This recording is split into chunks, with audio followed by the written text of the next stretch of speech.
그날 밤 서울의 한 대형 병원 수술 후 회복실에서 나는 베개에 머리를 기대고 누워 있었다. 고관절 치환 수술을 받은 지 사흘째, 마취의 여파가 아직 가시지 않아 머리가 멍했다. 밤 근무 간호사가 내 귀에 바짝 다가와 속삭였다. 아드님이 가져온 약은 드시지 마세요. 그 6글자가 내 가슴을 후벼 파는 듯 했다. 나는 눈을 깜박이며 그녀를 올려다봤다. 네.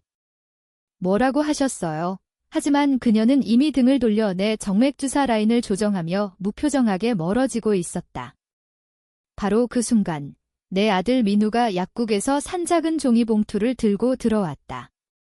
간호사는 그 봉투를 힐끔 보다가 나를 쳐다봤고 그 눈빛에 공포와 경고가 스쳤다. 그녀가 방을 나서기 전에 나는 그 의미를 헤아릴 틈도 없었다. 아버지, 어떻게 되셨어요? 민우가 봉투를 내 침대 옆 테이블에 내려놓으며 물었다.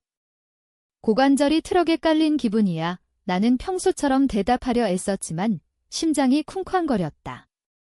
봉투 안에 뭐야? 아, 그냥 비타민 D 보충제예요. 의사 선생님이 회복 중에 필요할 수 있다고 해서 사왔어요. 그는 웃었다. 그 미소는 민우가 초등학교 때 처음으로 만점 받은 성적표를 들고 올 때, 대학 졸업식에서 영예를 안았을 때, 5년 전 수진과 결혼할 때 봤던 그 미소였다. 하지만 이제 그 미소 뒤에 간호사의 속삭임이 맴돌았다. 내 이름은 박지훈이다. 67세, 평생 건설 엔지니어로 일하며 서울의 교량과 고가도로를 설계했다. 42년 근무 후 편안한 퇴직 생활을 즐겼다. 아내 혜진은 4년 전 암으로 세상을 떠났고 그 상실이 나를 거의 무너뜨렸다. 하지만 유일한 자식 민우가 있었다. 내 자랑거리, 내 희망. 적어도 그렇게 믿었다. 수술은 몇 달 전부터 예정된 일이었다. 퇴행성 관절염, 의사는 일상적인 절차라고 했다. 곧 다시 일어설 수 있을 거라며. 민우와 수지는 회복 기간 동안 자신들 집에서 지내자고 고집했다. 어머니 가신 후 혼자서 저를 키워주셨어요. 이건 당연한 일이에요. 민우의 말에 감동받았다. 고마웠다.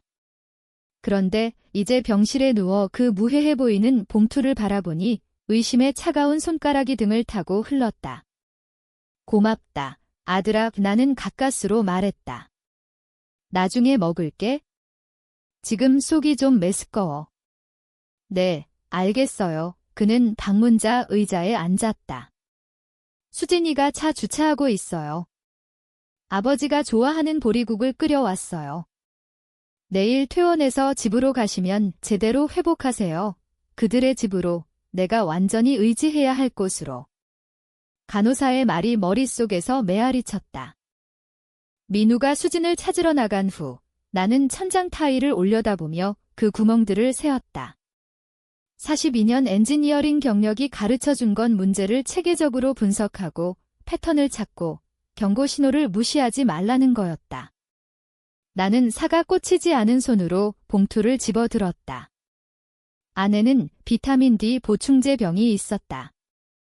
밀봉이 그대로였다. 모든 게 정상처럼 보였다. 하지만 뭔가 잘못됐다. 안전 프로토콜을 다루며 배운 바, 권위 있는 누군가가 경고하면 먼저 듣고 나중에 물어봐라. 그 간호사는 직업을 걸고 나에게 무언가를 전했다. 왜? 나는 호출 버튼을 눌렀다. 젊은 간호사가 밝은 목소리로 왔다. 네, 박지훈 씨. 방금 여기 계시던 검은 머리 간호사님, 50대쯤 되시는 분 이름이 뭐예요? 아, 최은경 간호사님이요. 2층 선임 간호사예요. 20년 경력이세요. 11시까지 근무시죠? 네, 괜찮으세요? 괜찮아요. 그냥 제대로 감사 인사드리고 싶어서. 그녀가 나간 후 나는 기다리며 생각했다. 최은경, 20년 경력, 선임 간호사, 근거 없는 비난을 하거나 편집증으로 직업을 위험에 빠뜨릴 사람이 아니었다. 그녀는 뭔가를 알았다. 졸았나 보다. 눈을 뜨니 창밖이 어두웠다. 병원은 밤의 고요에 잠겨 먼 모니터 소리와 리놀륨 바닥의 부드러운 마찰음만 들렸다. 최은경이 문간에 유령처럼 나타났다. 박지훈 씨의 그녀는 복도를 흘끔 보고 안으로 들어와 문을 거의 닫았다. 얘기할 게 있어요. 시간이 많지 않아요. 무슨 일입니까? 나는 몸을 일으키려 애썼다. 그녀가 침대 옆으로 다가와 속삭였다. 오늘 낮에 보급실에 있었어요. 가족 상담실과 벽이 붙어 있죠? 아드님과 며느님 대화를 들었어요. 내 입이 바짝 말랐다. 엿듣려 한 건 아니에요. 그녀가 재빨리 덧붙였다. 며느님이 용량을 늘려야 해라고 했고 아드님이 의사가 이미 물어보고 있으니 조심해야 해라고 답했어요. 방이 살짝 기울어지는 듯 했다. 아니, 나 때문일까? 그리고 며느님이 집에 가면 쉬워질 거야. 아무도 안 봐. 옷 빨리 끝낼 수 있어라고 했어요. 뭐를 빨리 끝낸다는 거예요. 내 목소리가 갈라졌다. 최은경의 눈에 전문적 걱정과 개인적 두려움이 서렸다. 20년 간호사로 일하며 봤어요. 유산 때문에, 보험금 때문에, 간병 피로 때문에 가족이 끔찍한 짓을 저지르는 거려. 뭘 계획하는지 모르지만 그런 말들은 변형된 버전으로 전해 들었어요. 저를 죽이려 한다고요. 나는 감정 없이 말했다. 감정을 넣으면 산산조각 날 것 같아서. 매우 조심하세요. 그녀가 내 차트를 확인했다. 수술 후 혈액희석제, 혈압약, 통증관리 약을 드시고 계세요. 용량이 잘못되거나 잘못된 보충제와 섞이면 그녀가 말을 멈췄다. 민우가 가져온 약 검사할 수 있어요? 적절한 권한 없이는 안 돼요? 그럼 그들이 의심할 거예요. 그녀가 잠시 멈췄다. 하지만 비타민 D 보충제는 현재 수치를 확인 없이 시작하면 안 돼요. 과다하면 고칼슘 혈증을 일으켜요. 혈액희석제와 함께라면 신장 문제, 부정맥, 고용량으로 다른 약과 섞이면 죽일 수 있어요. 내가 마무지었다. 그녀가 고개를 끄덕였다. 아니면 수술 후 합병증처럼 보이는 심각한 문제를 일으킬 수 있어요. 자연사로 위장되죠. 우리는 희미한 병원 불빛 속에서 서로를 마주봤다. 왜 저한테 말씀하세요? 직업을 잃을 수 있어요. 서약했으니까요. 그녀의 목소리가 단단했다. 먼저 해를 끼치지 말라. 그건 환자가 위험하다고 믿을 때 경고하는 것도 포함돼요. 증명할 수 없어도요. 뭐 할까요? 처방받고 병원 의사가 감시하는 약 외엔 아무것도 드시지 마세요. 퇴원할 때 집이 아닌 재활시설로 가세요. 시간을 벌고 진실을 알아보세요. 그녀가 나간 후 새벽까지 깨어 있었다. 머릿속에서 42년 추억이 스쳤다. 민우가 5살 때 내 좋아하는 머그잔을 깨뜨리고 울던 모습. 13살 때 아버지처럼 엔지니어가 되겠다고 한 말, 25살 때 혜진의 병상에서 눈물 흘리던 얼굴. 그런 아이가 어떻게 아버지를 죽이려 할까? 수진 때문일까? 솔직히 그녀를 따뜻하게 받아들인 적 없었다. 야심차고 계산적, 제약회사 투자관리자. 항상 투자, 포트폴리오, 수익 극대화 얘기. 작년에 유언장 업데이트를 재촉한 것도 그녀였다. 모든 게 정리돼야 해요.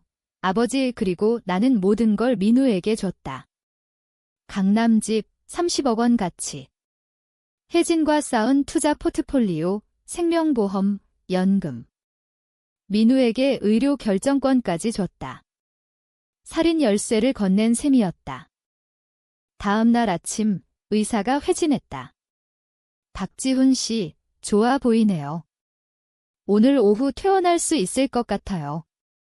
의사 선생님, 생각해봤어요. 나는 태연하게 말했다. 나이 때문에 혼자 사는 게 걱정돼요. 재활시설에서 1대 2주 지내고 집으로 가는 게 나을 것 같아요. 그의 눈썹이 올라갔다. 아드님이 집에서 지내신다고 했는데요. 계획 바뀌었어요. 초기 회복은 전문 케어가 좋겠어요. 민우가 커피를 들고 들어오며 굳었다. 아버지, 그건 이미 얘기했잖아요. 우리 집으로 오세요? 마음 바꿨어. 재활시설로 갈게 예나는 그의 눈을 똑바로 봤다. 바보 같은 소리예요. 게스트룸 다 준비됐고 수진이도 휴가 냈어요. 묻는 게 아니야, 민우야. 내 케어 결정이야. 그의 얼굴에 무언가 스쳤다. 좌절, 분노, 두려움. 의사가 헛기침했다. 환자 선택이에요. 퇴원 플래너가 시설 배정할게요. 오늘 저녁에 옮길 수 있어요. 의사가 나간 후 민우가 침대 발치에 서서 팔짱을 꼈다. 진짜 이유가 뭐예요, 아버지? 조심하는 거지? 이 나이에 과도하게 위험 부담할 수 없어. 그는 나를 오래 쳐다봤다. 수진이가 실망할 거예요. 하지만 그 말투, 턱이 긴장된 모습이 모든 걸 말했다. 수진은 실망이 아니라 분노할 터였다. 계획이 그들 집에서, 그들 통제하에서 이뤄져야 했으니까. 재활시설, 한강재활센터는 깨끗하고 전문적, 24시간 직원 상주였다. 약은 간호사가 문서화하며 관리했다. 활력 징후는 하루 3번 체크. 물리치료는 하루 2번, 그리고 생각할 시간이 있었다. 민우와 수진은 첫째 날 방문했다. 미소 지으며 걱정하는 척 수진이 꽃을 가져왔다. 편안히 계시라고요. 지훈 씨, 그녀는 항상 내 이름을 불렀다. 절대 아버지라곤 안 했다. 가족과 함께가 더 나을 텐데요. 확실히 여기서 좋을 거야? 이해해줘서 고마워. 둘째 날, 셋째 날 방문 안 했다. 넷째 날, 변호사 김동현에게서 전화 왔다. 지훈 씨, 아드님이 유언장에 대해 물었어요. 특히 정신무능력 시 조항에요. 내 피가 차가워졌다. 뭐라고 했어요? 진실은요. 의료 권한은 있지만 유언 변경은 건강한 정신, 증인, 공증 필요해요. 정신무능력 주장하면 의료문서, 정신평가가 필요해요. 왜 물으세요? 궁금해서요. 재활 중에 생각할 시간 많아요. 괜찮아요. 네, 괜찮아요. 하지만 아니었다. 조각들이 청사진처럼 맞춰졌다. 그들 집에서 약, 식사, 환경 통제. 내가 혼란스럽고 건망증 있다고 주장. 의사 쇼핑하며 인지 저하 서명을 받음. 무능력 선언되면 민우가 모든 걸 바꿀 수 있었다. 아니면 그냥 죽여 수술 합병증으로 위장. 비타민 D 약이 갑자기 이해됐다. 과다 용량으로 혼란, 약화, 심계항진 증상, 수술 후 선망이나 합병증으로 보일 수 있었다. 필요한 의료 문서를 줄 터였다. 구역질이 났다. 그날 저녁, 옛 친구 이태준에게 전화했다. 30년 함께 일했고 해진간 후 매주 나를 확인하며 슬픔에 빠지지 않게 해줬다. 지훈아, 새 고관절 어때? 고관절은 괜찮아. 태준아, 솔직히 답해줘. 지난 1년간 내가 달라졌어? 혼란스럽거나 건망증, 침묵. 지훈아, 너는 반나이 젊은 엔지니어들보다 날카로워. 지난달 고속도로 개보수 계획 오류 잡은 거 기억해? 6명이 놓친 걸. 왜 물어? 나는 모든 걸 말했다. 간호사 경고, 들은 대화, 비타민 D 약, 유언장과 정신능력 관심. 끝나자 태준이 오래 침묵했다. 뭐 할 거야? 아직 모르겠어? 경찰의 의심스러운 대화 들었다고 할 수 없어. 증거 필요해. 비타민 D 병 있지? 응, 안 먹었어. 개인 랩에서 검사해. 아는 녀석 있어? 조작됐으면 증거야. 아니면 내가 편집증일 수 있고 모두 잘 자겠지. 그는 멈췄다. 하지만 지훈아, 내 직감을 믿어. 잘못됐으면 보통 그렇더라. 다음 날 동정심 많은 간호사에게 이메일 확인용으로 비즈니스 센터 이용 허락받았다. 대신 서울에 사립 탐정 조사했다. 금융조사와 노인 사기 전문으로 리뷰 좋은 하나 찾음. 이름은 한수미. 전화로 내 이야기를 듣더니 놀라지 않았다. 박지훈 씨, 이런 일 흔해요. 상속 때문에 부모 죽음 재촉하는 성인 자식들. 생각보다 많아요. 도울 수 있어요. 알아야 할 걸 말씀하세요. 나는 모든 걸 털어놨다. 그녀가 끼어들지 않고 들었다. 좋아요. 먼저 약 검사, 둘째, 재정 상황 조사, 돈이 동기예요. 셋째, 모든 걸 문서화. 대화, 방문, 상호작용. 실수할 거예요. 비용은? 선금 500만 원 하지만 돈 때문에 죽이려 한다면 살아남는데 좋은 투자예요. 그녀 말이 맞았다. 약 결과가 3일 후 나왔다. 수미가 전화했다. 비타민 D 아니에요. 예상했지만 듣는 건 주먹으로 맞은 듯 했다. 뭐예요? 코리친. 통풍 치료제지만 고용량으로 혈액희석제와 섞이면 독성. 노인 환자에서 자연사처럼 장기 부전 일으켜요. 만든 사람은 정확히 알았어요. 코리친 어떻게 구해? 수진 씨 제약 투자 관리잖아요. 배경조사로 봐. 연결망, 약 지식, 당신 약 정보 접근 가능해요. 내 손이 떨렸다. 이게 진짜야. 정말 죽이려 했어? 네, 하지만 이제 증거 있어요. 뭐 할까요? 당신 원하는 대로. 경찰에 가서 시도살인으로 고소. 아니면 그녀가 멈췄다. 아니면 뭐. 더 증거 모아 철저한 케이스 만들고 대면해서 다시 못하게 해요. 때론 법적 결과보다 계획 파괴, 공개 노출, 얻으려 한 모든 걸 잃게 하는 게 효과적이에요. 수미 조사는 2주 걸렸다. 찾은 건 상상 이상으로 나빴다. 민우와 수지는 빚에 빠져 있었다.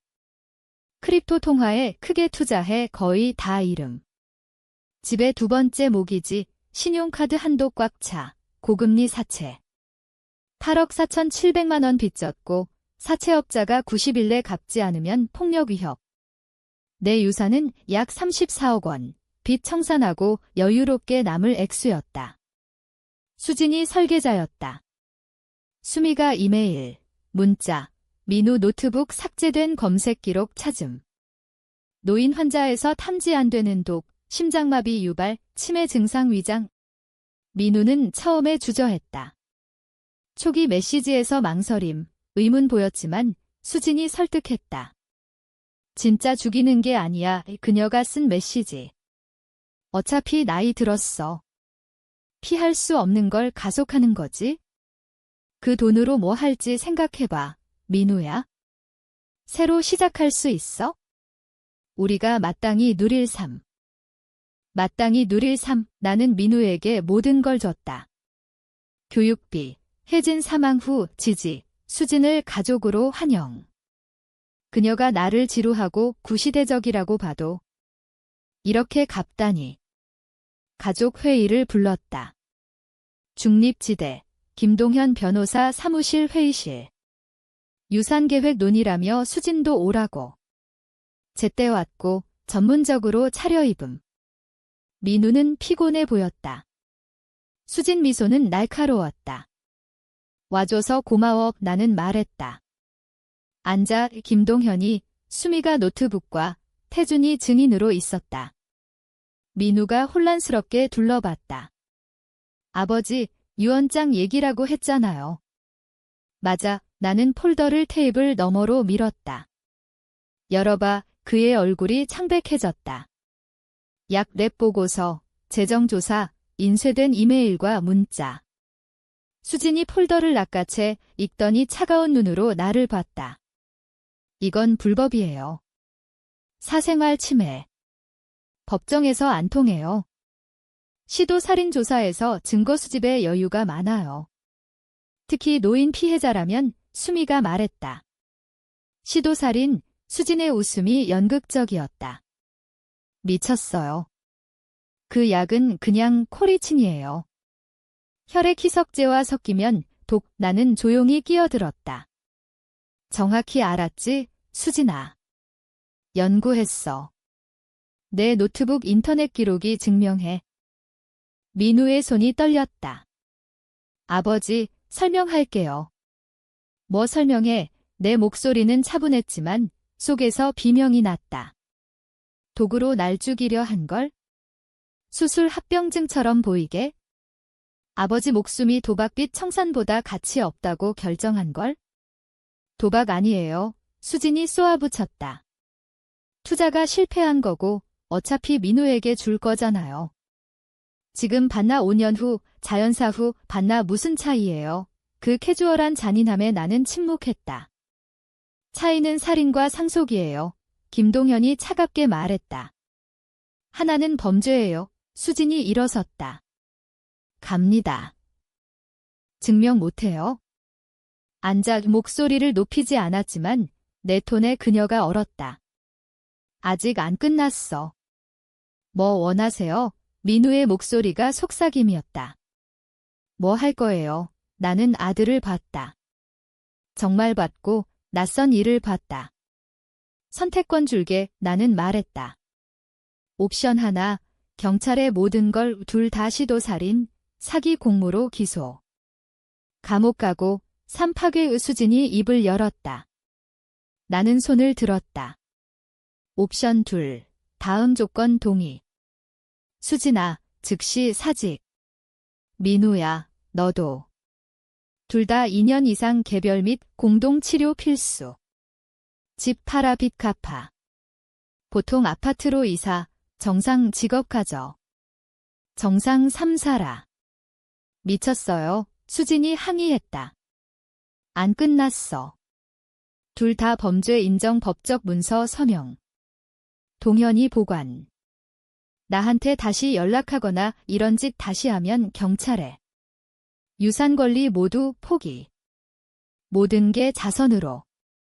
못해요. 할 수 있고 할 거야. 을 나는 민우를 봤다. 하지만 남은 사랑으로 주는 부분이야. 고소 안 해, 공개 파괴 안 해, 정직하게 재건할 기회 줘. 지금보다 나은 사람이 되게. 민우의 눈이 젖었다. 아버지. 그렇게 부르지 마. 말이 거칠게 나왔다. 내가 죽은 게 산 것보다 낫다고 결정할 때 그 권리 잃었어. 방은 에어컨 소음만 들렸다. 그래서 뭐 할 거야? 감옥. 아니면 구원. 그들은 구원을 택했다. 당연히. 다음 6주 동안 멀리서 봤다. 빚과 거짓으로 쌓은 3회체. 집 팔림. 수진 사직. 민우 퇴사. 구로구 이룸 아파트로 이사. 인정서가 동현 금고에. 유언장 바꿈. 모든 게 혜진 이름으로 암 연구와 노인 학대 예방 재단에 나눔. 민우와 다시 말 안 했다. 몇 번 시도했지만 이메일, 편지 다 읽지 않고 삭제. 어떤 배신은 용서 못할 만큼 깊다. 하지만 한 건 했다. 한강재활센터에서 자원봉사, 노인 환자와 가족에게 금융사기, 노인 학대, 이용 징후 교육 프로그램 시작. 내 이야기를 익명으로 했지만 말했다. 간호사 속삭임이 어떻게 목숨 구했는지. 내 아들이 어떻게 죽이려 했는지. 잘못된 사람 믿을 때 피해자가 되기 쉬운지. 최은경과 친구됐다. 매주 커피. 그녀의 20년 헬스케어 이야기. 따뜻한 것, 공포스러운 것, 무엇이 나를 괴롭히냐면 그녀가 말했다. 뭔가 잘못됐다고 느꼈지만 말 안 한 때들. 용감히 말했으면 구할 수 있던 환자들. 나를 구했잖아요. 거의 안 할 뻔했어요. 내 일 아니라고 설득했죠. 그녀가 커피를 저었다. 하지만 그가 내 아버지라면? 누가 뭐 해주길 바라. 그게 중요한 질문이죠. 나는 이 제68세. 고관절 잘 나았고 매일 한강변 3km 산책. 재활센터에서 주 2회 봉사. 좋은 삶. 민우 태어났을 때 상상한 삶 아니고 혜진과 손주 둘러싼 노후 계획도 아니지만 좋은 삶. 때론 사람들이 물음. 민우와 수진 감옥 안 보낸 걸 후회하나? 두 번째 기회 줄 만했나? 이렇게 말함. 그들에게 준 게 아니야. 나를 위해. 배신 앞에서도 자비 가능하단 걸 알아야 했어. 그들이 된 것보다 나아야 했어. 배운가? 모르겠어. 희망하지만 내 책임 아니야. 아는 건 민우와 수진 같은 사람이 많다. 노인 부모를 장애물, 은행 계좌, 해결할 문제로 보는 사람들. 통계는 충격적. 노인 금융학대가 매년 수조 원 손실. 알려진 경우만. 합병증으로 죽는 게 실제 살인인 경우. 도구로 치매처럼 보이는. 조용히 사라지며 자식들이 유산세는. 진짜 숫자 모름. 하지만 노인 그룹에 말할 때마다 누군가 눈에 인식 스침. 오맙서사, 나한테 일어나는 일, 차이 만든단 걸 안다. 최은경이 6글자로 내 목숨 구함. 그 선물을 전달하려 함. 이 이야기 일부라도 자신의 삶에서 인식하는 누구든 직감 듣기. 잘못됐다면 조사, 누가 경고하면 듣기. 가족이라, 사랑이라, 상상 못해서 무시 마을 때론 가장 사랑해야 할 사람이 가장 깊은 잔인함을 저지름. 신뢰하되 확인. 사랑하되 자신 보호. 최선을 희망하되 최악을 계획. 간호사가 귀에 경고 속삭이면 제발 듣기. 목숨 구할 수 있음. 나는 아직 가짜 비타민 D 병 가짐. 동현 금고의 인정서와. 때론 버릴까 생각하지만 얼마나 가까웠는지, 얼마나 몰았는지, 신뢰가 어떻게 무기화되는지 상기시키려 보관. 지난달 노원구 커뮤니티 센터 강연 후 여자가 다가와 울었다.